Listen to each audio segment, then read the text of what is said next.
towards the airport after on-Red Road. Do look out for that stalled vehicle. Meantime, roadworks are happening on the BKE towards the PIE after the SLE exit, as well as on the ECP towards the city. That's after Fort Road exit. Please avoid lane 4.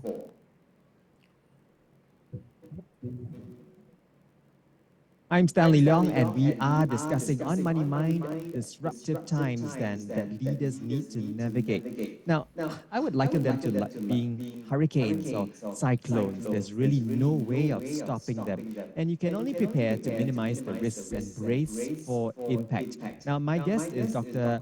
𝒓𝒑𝒉𝒆𝒕 Bhavani. He is a C-suite master executive coach and CEO of Disruptive Leadership Institute and Center for Executive Education. He has written edition 2 of a book titled Leadership in Disruptive Times, Negotiating the New Balance. So let's talk about that scenario where Dr. Bhavani has written that navigating this unprecedented complexity requires business leaders to develop a dynamic perspective, not only on the most likely scenarios for how their operating and economic environments will evolve, but also on the distinct opportunities and risks that these scenarios present for their organizations. So, Dr. Bhavani, it sounds like coming up with countless permutations of cause and effect. How resource intensive is it to then map out all these possibilities that organizations may have to face? Well, Stanley, it may seem like that, but not necessarily, because you need to develop a culture that is allowing your leaders and your employees to embrace and accept that this is part of life. This is the new way of working. And to do that, what we would recommend that leaders and organizations, there are some best practices when we interview those 529 CEOs and C-suite leaders worldwide. There are common themes that came out and what they have done well.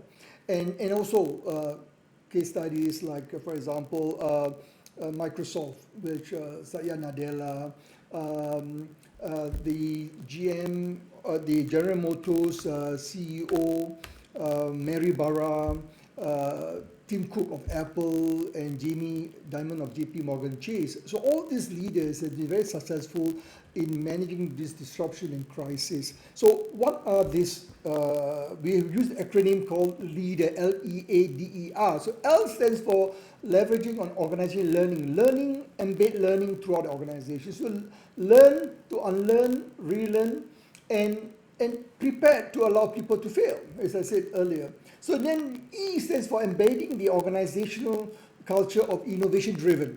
So come out with new ideas, new solutions, and that is the critical thinking part. And of course, A is agility, we talked about that earlier, and resilience, and D is decisiveness. So you need to be decisive with the VUCA driven impact of this crisis, of the disruptors. You need to make decisions quick, even sometimes with limited information that you need to decide. And then, of course, to be able to qualify using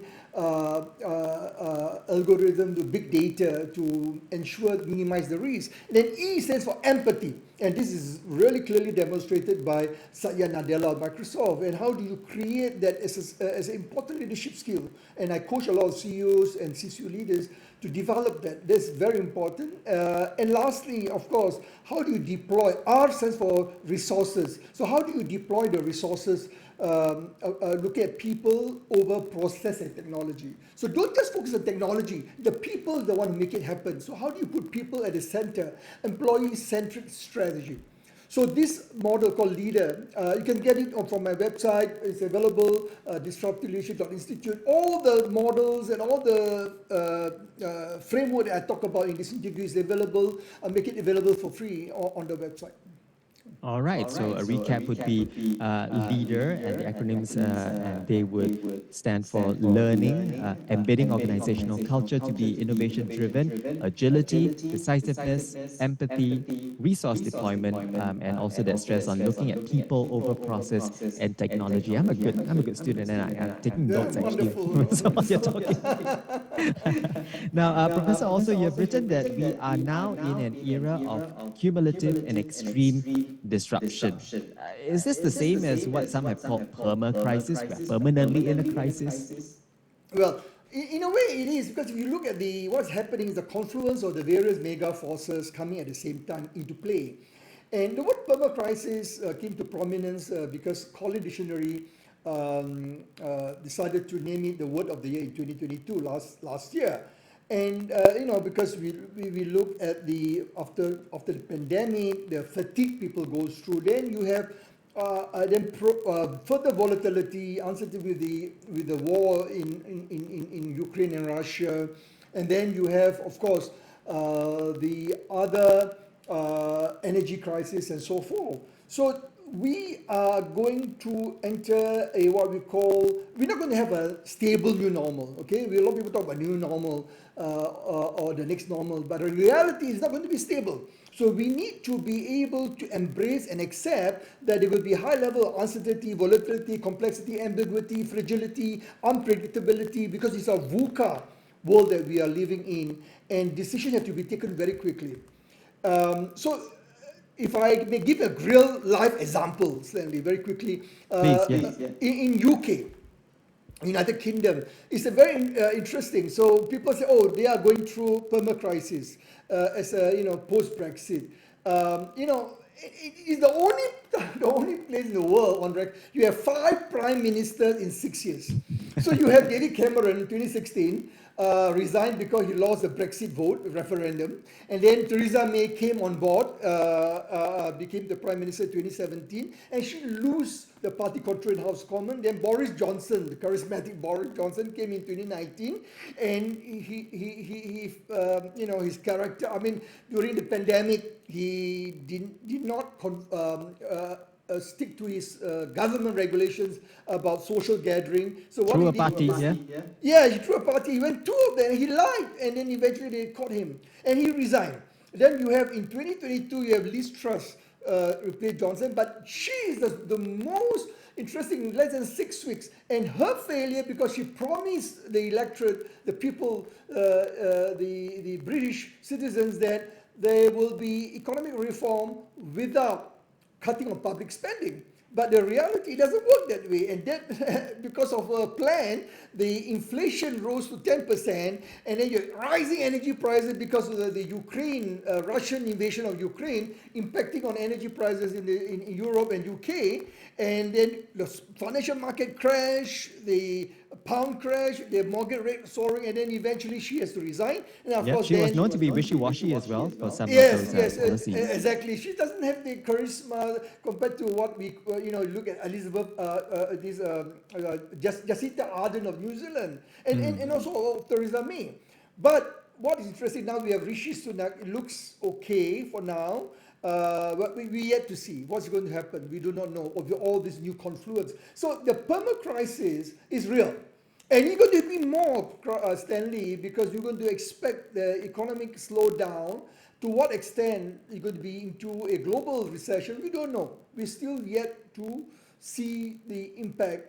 And what is important for us to be aware as leaders and be prepared for it.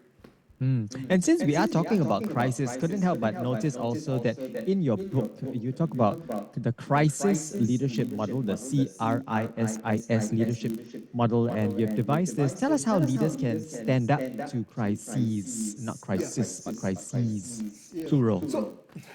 So this again, we were looking at how do these leaders that we interviewed, the 429, and also case study. I mentioned earlier the 4 case study.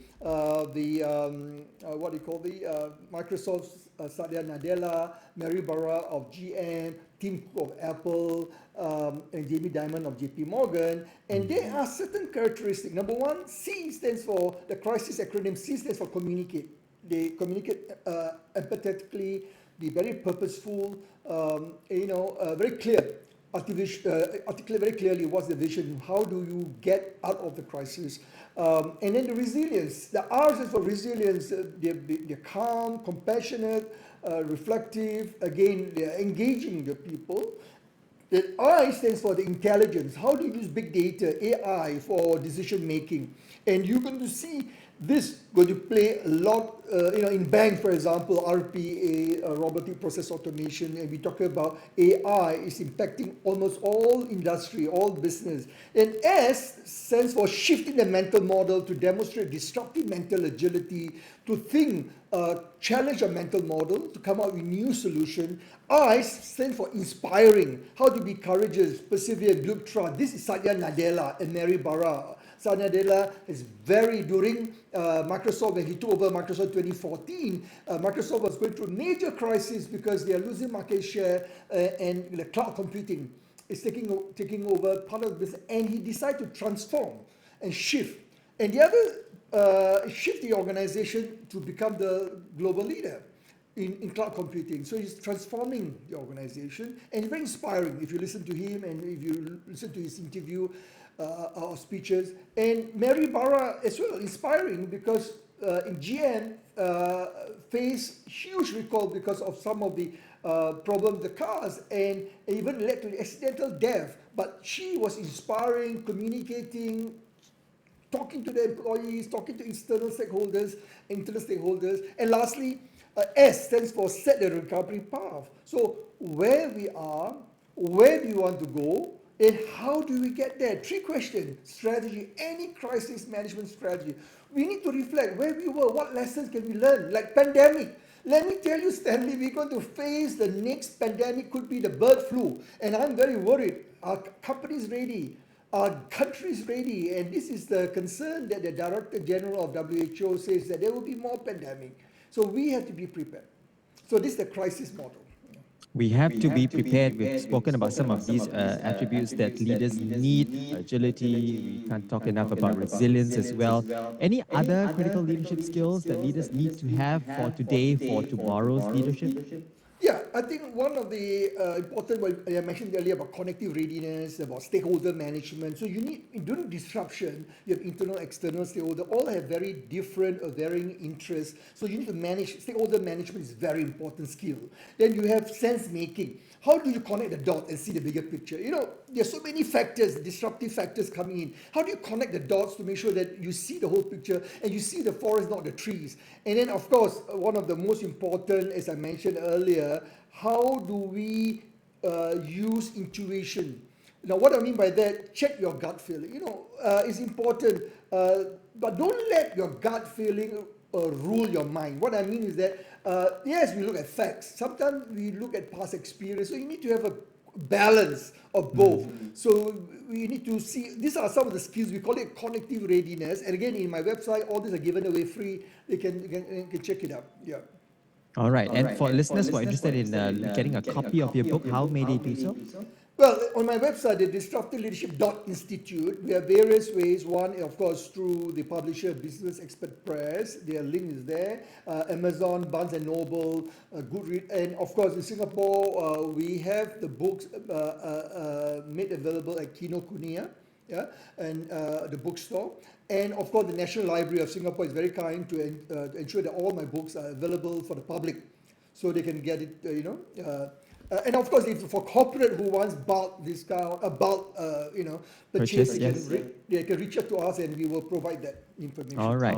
Once again, the book that we have been examining in brief is Leadership in Disruptive Times, Negotiating the New Balance, written by our guest today on Money Mind, Professor Satya Bhawani. He is a C-suite master executive coach and CEO of the Center for Executive Education and CEO of Disruptive Leadership Institute. Visit their website, disruptiveleadership.institute, and you'll be able to find out more about the work and also the books that Professor Bhawani has written. Professor Bhawani, thank you so much for joining us this hour on CNA 938. Appreciate your time. Thank you, and we look forward to your next book. Edition 3, maybe? Thank you. So, well, in next year probably we're talking about the field book, how to develop crisis management. Inshallah, God willing, this is what our plan is. Yeah. Awesome. Wishing you much success. Thank you for joining us. Thank you so much. Bye.